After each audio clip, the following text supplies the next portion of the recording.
un grand privilège pour moi d'être ici. Et je rends grâce à Dieu pour tout ce qu'il fait pour moi. Le Seigneur nous demande dans sa parole d'être reconnaissant. Et apprenons à l'être.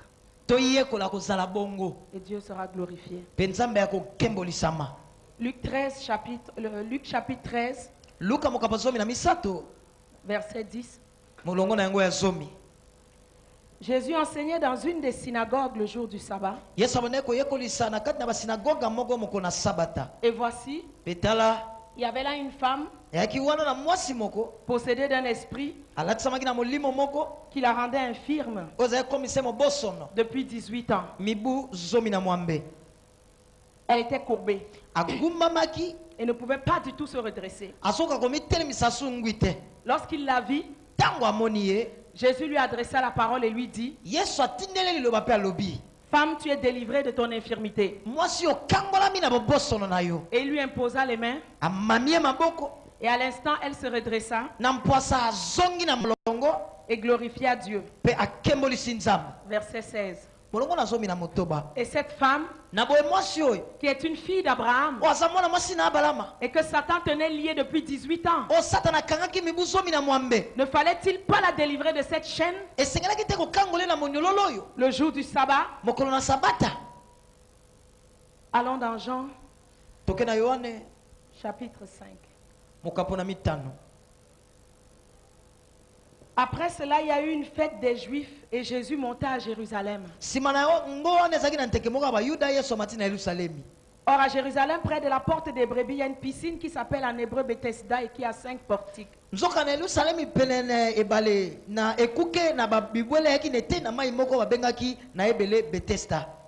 Sous ces portiques étaient couchés un grand nombre de malades, des aveugles, des boiteux, des paralytiques qui attendaient le mouvement de l'eau.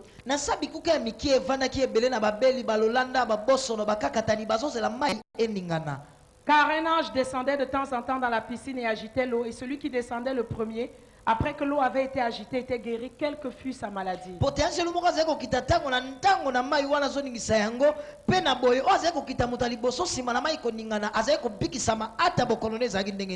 Là se trouvait un homme malade depuis 38 ans.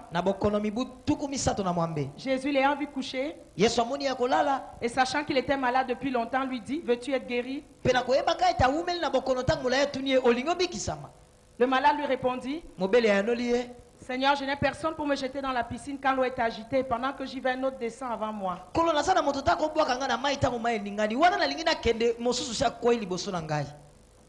Lève-toi, lui dit Jésus. Prends ton lit.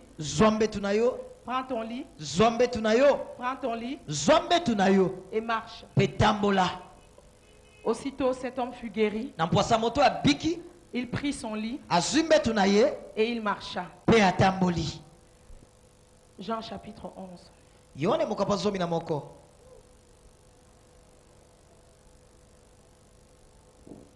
Il y avait un homme malade, Lazare de Béthanie, village de Marie et de Marthe sa sœur. C'était cette Marie qui oignit de parfum le Seigneur et qui lui essuya les pieds avec les cheveux. Et c'était son frère Lazare qui était malade.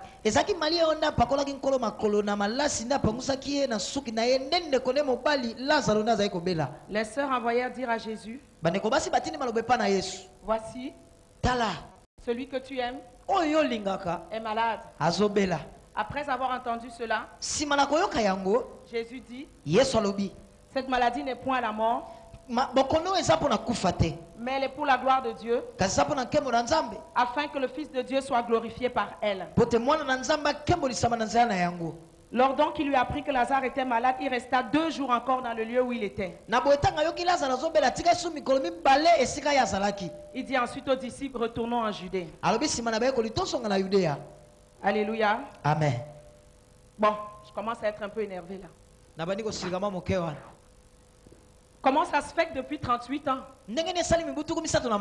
dans la maison de la miséricorde, c'est ce que veut dire Bethesda en hébreu.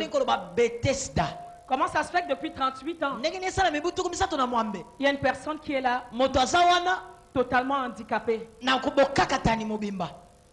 Et comment ça se fait que Jésus appelle une de ses filles une princesse d'Abraham? Et il tient à préciser que ça fait 18 ans que Satan la tient liée. Et comment ça se fait que Lazare, Marie et Marthe, qui étaient des bons amis à lui, on lui annonce l'annonce de la maladie de Lazare. On lui dit bien, celui que tu aimes est malade. Et comment ça se fait qu'il ne se dépêche pas pour aller à son chevet? Mais on dit celui que tu aimes. Tous ces trois événements, je peux dire ça se passait dans l'église. Parce que Luc dans chapitre 13, Jésus enseignait dans la synagogue. Et dans la synagogue, il y avait une femme possédée d'un esprit qui la rendait infirme depuis 18 ans. Et dans la maison de la miséricorde, on est supposé expérimenter la miséricorde. Mais il y avait un homme qui était infirme depuis 38 ans. Et pour couronner le tout, celui que Jésus aime est malade. Alors je me demande, qu'est-ce qui se passe dans l'église? Et je suis sûr que tu te poses la question. Tu regardes ta vie. Tu es venu au Seigneur. Tu avais juste des attentes de miracles, des prières exaucées. Mais depuis un certain temps, rien ne se passe. Rien ne se passe. Il y a des infirmités. Il y a des handicaps. Mais nous sommes dans la maison de Dieu. Le lieu où il avait dit à Salomon, tu me bâtiras un sanctuaire et je serai au milieu de vous.